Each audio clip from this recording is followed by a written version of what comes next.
Madame, Monsieur, bonsoir. Yaorana, très heureuse de vous retrouver dans le journal de TNTV. Voici les titres de ce mardi. Non, les Polynésiens n'ont pas de prédisposition génétique à l'obésité. C'est ce que révèle une vaste étude menée par l'ILM et l'Institut Pasteur. Elle a été réalisée sur l'ensemble du territoire pour établir un bilan de santé des populations. Décryptage de cette enquête au début de ce journal. La dissolution du gouvernement français au cœur des discussions en marge du Forum des îles du Pacifique. Renversement qui pourrait entraîner des répercussions sur la Nouvelle-Calédonie et l'accord de Bougival. Si le gouvernement calédonien se dit serein, le FLNKS, lui, attend des réponses de ce sommet. La beauté et la transidentité ce soir avec le sacre de Misty Tahiti 2025. Megan Romay a été élue parmi 7 autres candidates samedi dans les jardins de la mairie de Papeete. La nouvelle reine de beauté est parmi nous ce soir. Son parcours et ses impressions dans un instant. Fini les emplacements sauvages de navires dans le lagon d'Uturoa. La commune a acté officiellement ses zones de mouillage et de pêche réglementées. Elle procède actuellement à de la prévention auprès des plaisanciers. L'occasion également de faire la chasse aux bateaux laissés à l'abandon. Un risque pour l'environnement.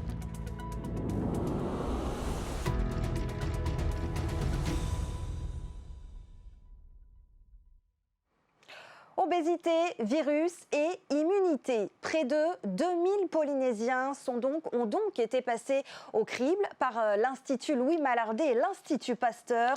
Une vaste étude menée durant 5 ans au Fénois sur l'ensemble du territoire. Les conclusions ont été rendues ce matin et les données viennent bousculer certaines idées reçues, notamment sur l'origine de l'obésité en Polynésie.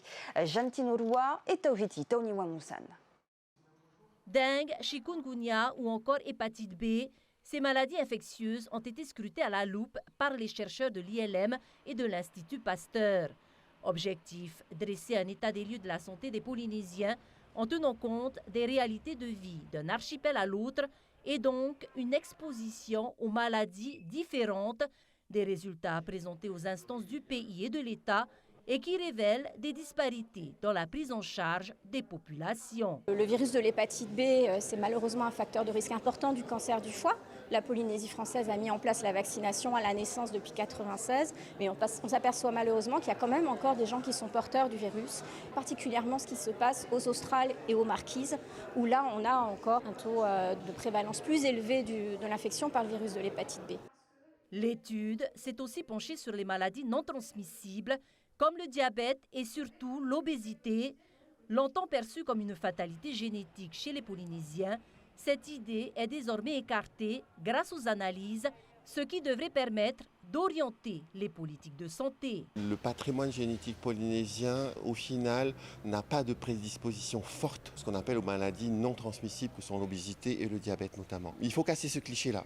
Donc ça rejoint en fait notre politique qui est celle de l'alimentation saine, manger sain, faites du sport pour préserver votre santé. Mataea ouvre aussi de nouvelles pistes de recherche sur le lien entre génétique et maladies infectieuses, notamment concernant le Zika qui a touché la Polynésie entre 2013 et 2014. Qu'est-ce qui, dans notre génétique et dans la génétique des Polynésiens, va influencer le fait qu'ils soient peut-être plus malades ou moins malades dans le cadre de l'exposition aux maladies? Si vous vous souvenez de l'épisode du Zika, il y a eu 40 personnes qui ont fait un syndrome de Guillain-Barré. C'est la première fois qu'on montrait que le Zika pouvait causer comme ça des maladies aussi graves. Et ça fait partie des questions qu'on se pose aussi dans le cadre de la nouvelle étude. Un travail colossal qui aura nécessité des heures de collecte et d'analyse de données scientifiques, mais aussi une centaine de millions de francs d'investissement. Voilà, en justice maintenant, des peines de 6 à 8 ans de prison ferme ont été prononcées ce mardi par le tribunal correctionnel contre l'équipage du Rémi, ce chalutier intercepté au large des eaux polynésiennes en décembre dernier avec 524 kilos de cocaïne à son bord. Les 14 hommes des ressortissants équatoriens ont assuré avoir réceptionné les ballots de drogue par hasard après qu'ils se sont emmêlés dans leur filet en pleine mer. Une version absolument pas crédible pour les magistrats. Les avocats de la défense avaient réclamé la relaxe au bénéfice du doute. Ils entendent faire appel du jugement. Retrouvez plus d'informations sur notre site tntvnews.pf. Sébastien Lecornu, nommé Premier ministre. Emmanuel Macron est allé vite après le renversement de François Bayrou. Il a donc choisi un fidèle comme nouveau Premier ministre. À 39 ans, Sébastien Lecornu n'est pas inconnu pour le Fénois. Il est déjà venu 4 fois en visite sur le territoire. La dernière, c'était en juillet 2021 avec Emmanuel Macron. Il était alors ministre des Outre-mer. Il aura désormais la lourde tâche de parvenir à faire voter le budget dans une assemblée qui ne lui est pas favorable. Le nouveau pensionnaire de Matignon a déjà entamé ses consultations selon un conseiller de l'exécutif. Et si Moetai Broderson a déploré la chute du gouvernement hier depuis Honiara au Forum des îles du Pacifique, l'impact pourrait être encore plus important pour la Nouvelle-Calédonie engagée dans les très sensibles accords de Bougival. Nos envoyés spéciaux Salomon, Mike Léral et Tiarenoui Parouiri ont recueilli les réactions. C'est une nouvelle difficulté pour la Calédonie qui n'en demandait pas tant. À peine arrivé à Honiara, le président calédonien a appris la chute du gouvernement central, ce qui va perturber le processus engagé autour de l'accord de Bougival. Moetai Broderson a salué l'action de Manuel Valls pour la Polynésie, mais aussi pour la Calédonie. Fortement impliqué, c'est le porteur de l'accord de Bougival, c'est l'artisan de ce qui se passe en ce moment. Donc si on venait à changer de ministre des Outre-mer, ou alors si on déléguait la gestion du dossier calédonien à un autre ministre, évidemment ça changerait la donne. Écoutez, je pense que c'est juste en termes de timing, parce qu'avec un gouvernement qui aurait été en place, le timing qu'on s'était fixé, j'y retenais jusqu'à février. Est-ce que ça le sera ou pas? Moi je le pense. 16 mois après les émeutes, la Calédonie garde un œil sur le futur gouvernement, mais l'autre sur le Forum, qui avait envoyé une mission en Nouvelle-Calédonie en fin d'année dernière. Son rapport devrait être présenté cette semaine. Il sera scruté par le gouvernement comme par les partis. Le FLNKS espère que le 3e référendum calédonien sera évoqué. Le référendum que nous considérons comme étant bidon, et nous attendons du Forum que le rapport puisse être en mesure de rappeler ce qui s'est passé et que le Forum se positionne notamment sur la question des résultats du 3e référendum. Les indépendantistes calédoniens espèrent une position ferme des leaders océaniens à l'issue du Forum contre les accords de Bougival et pour se baser sur les accords de Nouméa. Presque tous les pays présents ici sont indépendants, plus proches de la vision du FLNKS que de celle de la France, mais les déclarations du Forum découlent d'un consensus, notamment avec l'actuel président du gouvernement calédonien, qui lui est loyaliste. Et en marge du forum, cet événement proposé à l'université de Honiara, le Pacific People Talk, il permet de parler ouvertement de l'Océanie et de son avenir. Les étudiants salomonais se sont interrogés avec des personnalités de plusieurs îles colonisées sur leur identité et sur l'autodétermination. Invité d'honneur de cet échange, le président du pays, Moetai Broderson, a parlé de la lutte pour l'autodétermination, mais aussi des essais nucléaires et de paix. Je vous propose d'écouter une autre des invitées, la Kanak Roselyne Macalou. Elle s'est réappropriée sa culture en apprenant la langue de ses parents. Au pays, on a des pratiques qui vont avec la langue et moi, je ne savais pas les dire. Donc moi, quand je suis revenue de mes voyages, je me suis remise dans le process de réapprendre ma langue, de me familiariser encore plus avec ma famille, ma culture. Enfin, ma famille était là, mais vraiment avec la langue, leur demander qu'est-ce que ça veut dire, qu'est-ce que ça veut dire, comment on le dit à la langue, tout ça. Et ce voyage, il m'a permis de vraiment sentir ma culture au profond de moi, c'est-à-dire d'être fière de ma culture et d'être debout, une femme debout chez moi. Voilà ce que l'on pouvait dire aujourd'hui depuis Honiara sur le Forum des îles du Pacifique. On va évoquer un tout autre sujet à présent, celui du sacre de Miss Tea Tahiti 2025. La soirée d'élection a eu lieu samedi à Papeete, une célébration à la fois de la beauté transgenre et de la richesse culturelle des archipels polynésiens. Parmi les 8 candidates en lice, c'est Megan Homai qui a remporté le titre. Originaire de Raiatea, la nouvelle reine de beauté est parmi nous. Ce soir, Megan Homai, Yaorana. Yaorana, Sophie. Merci d'être parmi nous ce soir et toutes nos félicitations déjà pour commencer. Ça fait 3 jours que vous avez été élu. Qu'est-ce que vous avez ressenti le soir de l'élection à l'annonce de votre numéro, de votre prénom? Je m'y attendais pas du tout. C'était quand même un sentiment de... Comment dirais-je? Un sentiment de grande joie, Pas que de joie, d'accomplissement, on va dire. Beaucoup de joie, beaucoup de bonheur, mais surtout beaucoup de fierté. Parce qu'il faut savoir que les Raromatei ont fait le déplacement sur Tahiti. Donc ça a quand même un coût avec l'achat des tables. Donc il y a les billets d'avion, il y a les logements. Beaucoup d'investissements. Ça a été beaucoup d'investissements également. Exactement. Donc alors, c'est l'aboutissement d'une victoire collective. Une victoire collective, c'est bien dit. On l'a dit, donc vous êtes originaire de Raiatea. Derrière les strass et les paillettes, qui est Megan Homai? Alors, moi, je suis chef d'entreprise. J'ai une société de nettoyage basée à Raiatea. Et ce qui me passionne dans ce que je fais, c'est la propreté et l'organisation surtout. Alors, vous avez déjà été sacrée dans d'autres élections, Megan, il faut le dire. Et c'est votre famille, et plus particulièrement votre maman, qui vous a poussé à participer à Miss Tea Tahiti. Et d'ailleurs, on l'a vu dans le public, votre maman, samedi, elle était très émue. Ça a été facile pour elle, pour votre famille, d'accepter votre transidentité? J'ai pas vraiment eu de problème de me faire accepter. Au contraire, j'ai souvent été soutenue par ma famille ainsi que mes amis. Et le fait de se faire respecter par rapport à ça, c'est quand même un beau parcours. Et c'est de par moi, j'espère pouvoir inspirer la nouvelle génération à faire davantage. Par votre titre aujourd'hui de Miss Tea Tahiti. Non seulement par mon titre et par ma personnalité, justement. Et il faut le dire aussi, l'élection Miss Tea Tahiti, elle devient très populaire, presque au même titre finalement que Miss Tahiti. C'est ce qui vous a poussé à vous présenter également à cette élection, pouvoir aussi porter des messages? Alors, non seulement porter des messages, mais aussi des combats par rapport à nous, parce que être trans, c'est pas seulement être une personne physique, mais c'est aussi un combat qu'on mène tous les jours.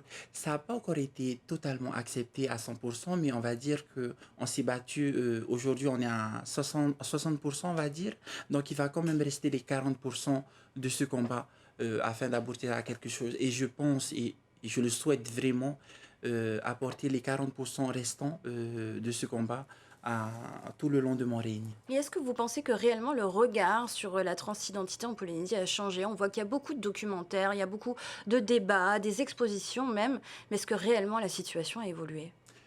Pour ma part, oui, je dirais que oui, il y a eu beaucoup d'évolutions. Et quand tu es une personne assez posée et tu sais ce que tu veux, je pense que inculquer des valeurs simples et dans le respect, je pense que oui. On peut changer on peut changer la mentalité des gens et pouvoir ainsi montrer que nous sommes des femmes capables, justement. Et le message est passé et très bien dit. Comment s'est passée la préparation à Miss Tea Tahiti? Vous avez été entraînée aussi pour l'après, pour devenir une reine de beauté finalement? C'est ça. Alors ça a été trois longs mois de préparation. Avec les filles, on a appris à se connaître. Mais c'est vrai que ça a été un concours de beauté pour nous toutes. Mais avant ça, on était une famille. Il y a eu une très bonne entente. C'est ça, il y a eu une très bonne entente, il y a eu un très bon feeling. Et j'aimerais dire qu'on s'est toutes placées sur le même piédestal. Il n'y a pas vraiment eu de concurrence pour cette édition. Tout le monde a gagné, mais c'est vous qui êtes ressorti. C'est ça, exactement. Il y a toujours 4 finalistes, mais je dirais pas qu'il y a des perdantes. Au contraire, c'est des candidates qui ont gagné en expérience. Ça fait une expérience de plus dans leur vie. Et on s'est toujours dit, avant de finir cette aventure, on s'est réunis, on s'est dit que ce soit fini ou pas, on reste unis. on reste unis parce qu'on est censé se soutenir, Une pas belle se aventure, rivaliser. une belle C'est ça, aventure. ça reste une très belle aventure Et d'ailleurs. peut-être une autre qui vous attend, Mégane, celle de Misty France. On ne sait pas encore. Une polémique est venue entacher cette élection il y a peu avec cette plainte déposée par Kalissim Hay, originaire du Fénois, Misty France 2022. Qu'est-ce que vous pensez de cette polémique et est-ce que ça ne va pas finalement vous porter préjudice pour participer à cette élection si vous voulez bien y participer? Alors pour ma part, je pense que avec l'organisation qu'il y a eu l'année dernière et cette année d'ailleurs pour les anciennes lauréates, je pense que s'il n'y a pas d'évolution, c'est un peu normal parce que Kalissi, elle a son combat. Elle a son combat pour justement montrer et prouver les valeurs que nous, Polynésiennes, on a ancrées, on va dire. Mais s'il n'y a pas d'évolution au niveau de l'organisation de Misty France, je pense que ça ne sera vraiment pas nécessaire de participer à la prochaine élection. Mais si au fil du temps, je pense qu'il y aura un nouveau comité. Il porte mieux finalement le... C'est ça. S'il y aura une nouvelle organisation, je pense que là, oui, à ce moment-là, on peut. Parce qu'il faut savoir que Misty Tahiti se donne quand même les moyens de montrer aux gens qu'on peut avoir le même prestige que Miss Tahiti et Mr. Tahiti.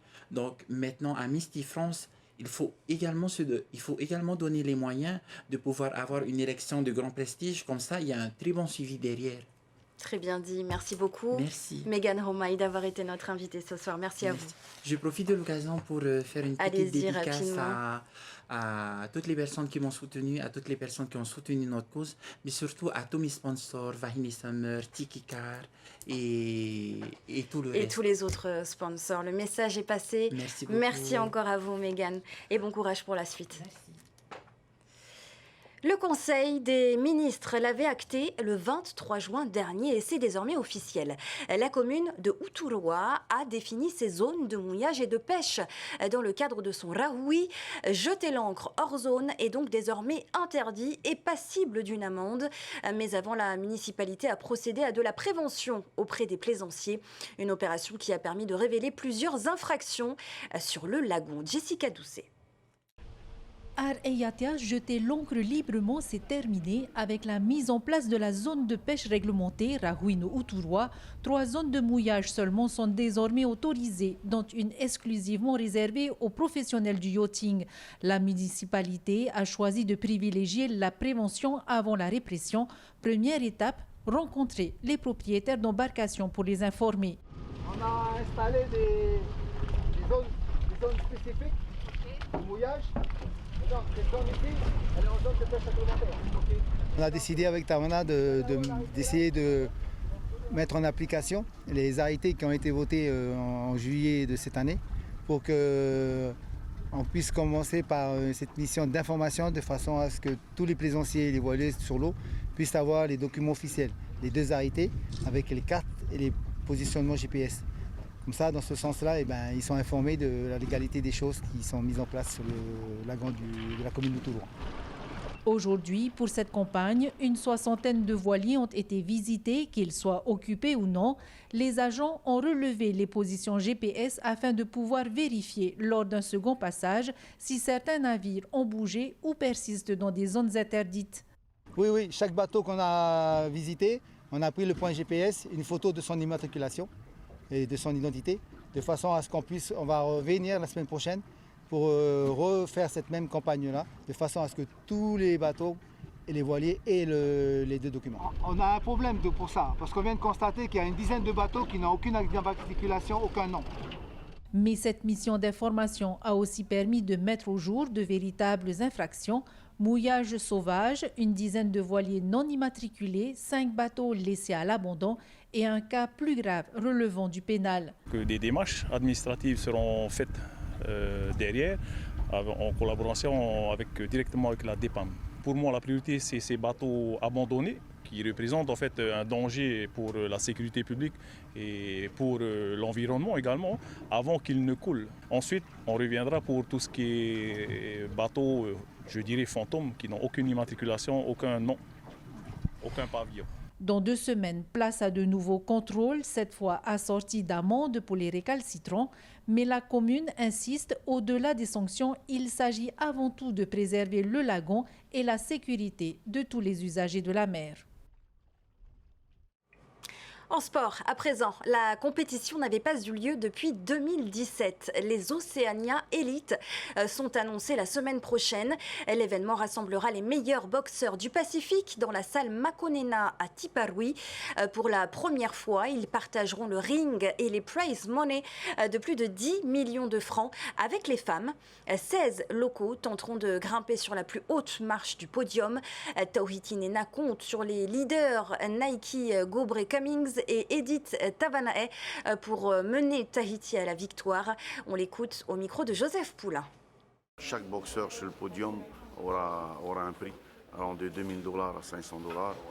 Et donc c'est également une chance parce qu'il y aura 15 nations de l'Océanie qui seront représentées. On a organisé les Océania KD Junior l'année dernière, on a gagné ces Océaniens, Tahiti a terminé à la première place. L'objectif pour ces Océaniens, c'est que Tahiti prenne la première place également, malgré qu'on sait que l'Australie, la Nouvelle-Zélande, Tonga, Samoa sont des grosses nations, mais on les a bien préparés. Si aux Océaniens on est premier, donc les jeux sont plus faciles parce qu'on sait que l'Australie, la Nouvelle-Zélande et les meilleurs boxeurs de l'Océanie participent aux sélectives des Jeux olympiques, ce qui fait que c'est assez facile de ramener des médailles aux prochains Jeux. Petit club, mais grand champion. Les combattants en jiu-jitsu de la Surpass Team à Taravao s'apprêtent à s'envoler pour les championnats du monde au Japon. Le club de la Presqu'île est en entraînement intensif depuis 2 mois. Il a livré ses impressions sur ce futur challenge à notre journaliste Davidson Bennett. C'est le 2e voyage à l'étranger pour ce petit club de jiu-jitsu brésilien de la Presqu'île. Après les mondiaux aux États-Unis, direction le Japon. Shiba accueillera 6 jeunes combattants du Fénois pour 4 jours de compétition au championnat du monde SJF. Celle qu'on va, c'est la SJF, donc c'est bien pour débuter, pour aller un peu, déjà de se confronter au monde international, hein, c'est déjà un bon début. Hein, et voilà, c'est une autre culture, et surtout comme tu dis, le jiu-jitsu c'est brésilien, mais voilà, ça vient à la base du japonais, ils ont essayé le brésilien en fait, il a développé ça. Hein, voilà. 2 mois d'entraînement intensif, 3 séances par jour, matin, midi, soir. Les plus jeunes sont motivés, mais un peu stressés. Ça fait que 2 mois et avec les entraînements durs, je suis confiante. Il faut savoir aussi que tous ces petits jeunes qui sont ici, qui partiront, donc ils méritent aussi leur place. Hein, voilà, c'est toujours au mérite, hein, c'est pas donné gratuitement. Donc voilà, ils ont fait beaucoup d'efforts, c'est beaucoup de travail pour au final faire partie de la liste des compétiteurs. Le stress, c'est aussi pour les parents. Beaucoup voyagent pour la première fois à l'étranger. Alors c'est pas évident de laisser partir son enfant. Bon ça va, j'ai mon mari qui l'accompagne pour la soutenir sur place. Moi je resterai ici, mais c'est pas évident, c'est beaucoup de stress et après on leur souhaite que de la réussite. 2 mois d'entraînement assidu et surtout plusieurs mois de recherche de fonds pour rendre ce déplacement possible. Cette année, ça a été l'organisation d'un bal qui s'est déroulé à Tautira. Donc c'est la seule recherche de fonds que le club organise, mais qui permet de lever pas mal d'argent. Et après, à côté de ça, bien sûr, nous, en tant que parents, on est obligés de les soutenir. Ils seront près de 60 au total, 23 athlètes, accompagnateurs et parents. Départ prévu lundi prochain, le 12 septembre, pour 12 jours de séjour au Japon. Voilà, faitoito à tous nos athlètes. Et c'est ainsi que se termine ce journal. Tout de suite, retrouvez la météo avec Farirao, suivi de Sinenui avec ce numéro spécial consacré à Jason Momoa et sa nouvelle série. Ne manquez pas ensuite 2 épisodes de la série NCIS Los Angeles. Je vous donne rendez-vous à 18h30 demain soir. Excellente soirée à tous sur TNTV. Retrouvez ce journal en replay sur notre site internet et notre application mobile TNTV.